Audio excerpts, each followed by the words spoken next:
It's a decision many of us either have to make or have made or will make in the future, and that's deciding on the best place for an elderly parent to live. Tami and Gery are here with some things caregivers can do to help seniors stay in their homes longer.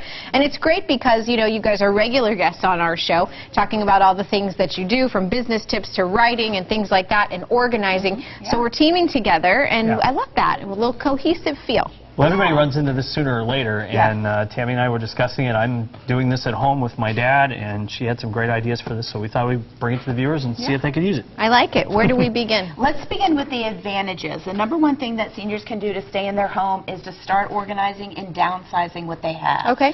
So some advantages is just reliving some old memories. It's a great time maybe to have some family come over and, you know, bring some things out, go through it, old pictures. You can pull some out to give to family members or scan them. Start thinking about downsizing then. Another great reason is because it makes it safer and easier to access items in your home. So whoever is helping you do that, the caregiver, can help them so it makes it safer, prevents falls, everything can be an easy access for them. That's a good point. You know, a lot of times you go through some of their homes and they have a lot of things, so you know, they may be cluttered around, and this is a great way, as you mentioned, kind of help them clear the path a little bit. Yeah, and they say that 30% of people over 70 haven't gotten rid of anything in a year. Wow. So you really need to start now getting in that habit. It's longer than that. It's longer than that. It's longer than that. And trying to get, helping from a caregiver standpoint, when you're trying to help the seniors decide what to keep and not, it's really difficult for them because there's something emotional attached to everything. Even this tennis racket would have something hooked to it with somebody. Maybe they were an avid tennis player. Absolutely. Yeah, exactly. So you have to do that very carefully. You can't just yank it away from them. Yeah. So you have to be careful about how you help them understand what pieces they want to take care of, what they want to keep, find out why, and you do it gradually. Okay. You don't just go in there and clean the place out. Yeah. It doesn't work. No. Another thing too would be great is to take a picture of them. Yeah, it's my dad. Oh, yeah. Take a picture of them with one of their favorite items, you know, kind of reliving the good old days. That way it's easier to release the item and you still have, you know, the photo. Yeah. So that's kind of nice too. But the caregiver's role is really, really important. So downsizing will also help the caregiver give better care of the senior. Okay. Well, you saw in the picture just then, my dad's not in a wheelchair all the time, and he can't walk very far. So getting through the house, he has Parkinson's, so the shuffling that they do typically, you find rugs on the floor because that's a generational thing. You put lots of those throw rugs, things like that. Having stuff like this, figuring out where everything is so that clutter is not there. Sure. Because they will trip on it, they'll fall into it, and that's going to limit their ability to stay at home. So if they're alone, like he is for part of the time, someone could very easily say, I don't think that's safe.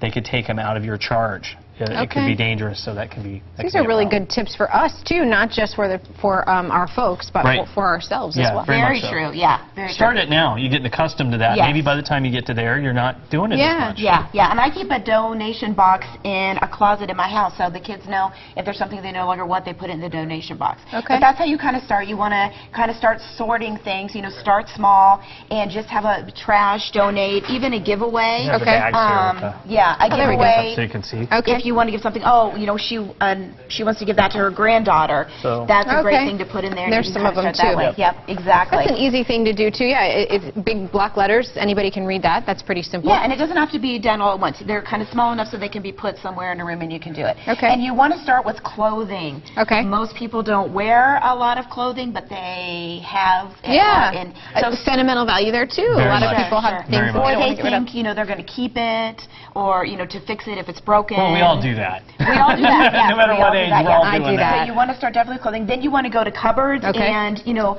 if you've accumulated Tupperware, if it's no longer useful, is missing a lid.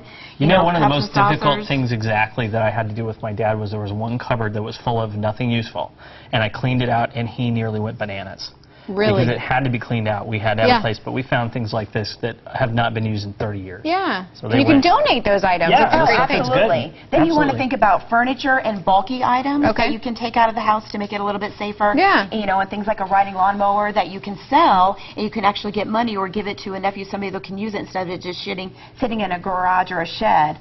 And speaking of garages, it's going to be full of things like sporting equipment, lawn care stuff, tools, odds and ends that the senior might not actually be even using anymore. I think, kind of bringing it back home to what you started out with is, items can be sentimental to different people for different reasons. So talk to them about the process, but it will help everybody along the way as you continue to do this. And as you mentioned, you're doing this now. Yeah, and we've been doing it a little at a time. I mean, when my dad first started, we sort of retired him because he was having too much trouble driving and things, and now we have to kind of maintain that. Yeah. So he lives in the middle of 30 acres. So that's kind of isolated. We're out in the middle of nowhere. We don't have neighbors to help and everything. We have the life call pendants. We have the cleaning out of the clutter. We have tried to just make little things once in a while, one piece at a time, right? Well, this segment really helped me and you at home if you are looking to be doing this with your parents. Great segment. We'll post this later today on Living Dayton TV. You can check out silverliningorganizers.com for more tips on Tami. You can check out GLD Enterprises for more tips on Gery and learn kind of some of the things that he does. Thank you both so much. Thank you. Thanks. Hey,